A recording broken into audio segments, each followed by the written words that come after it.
Hello friends, ఎలా ఉన్నారు అందరూ? నేనైతే ఈరోజు మీకు వైజాగ్‌లో ఫేమస్ టెంపుల్స్‌లో ఒకటైన ఆనంద గణపతి టెంపుల్‌ని అయితే మీకు చూపిద్దాం అనుకుంటున్నాను ఫ్రెండ్స్.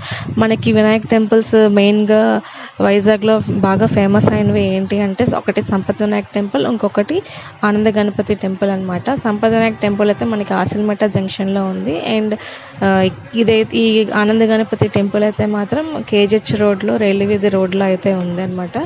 ఈ టెంపుల్ అయితే చాలా ఫేమస్. ఎందుకు అంటే మనం ఏదైతే కోరిక కోరుకుంటామో అదైతే ఖచ్చితంగా నెరవేరుతుందని చెప్తున్నారు.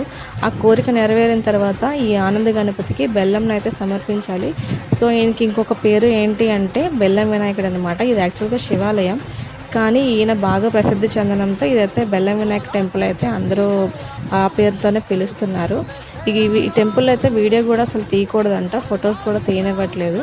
కానీ మీకోసం చూపిద్దామని చెప్పి అయితే నేనైతే వీడియో తీసాను ఫ్రెండ్స్.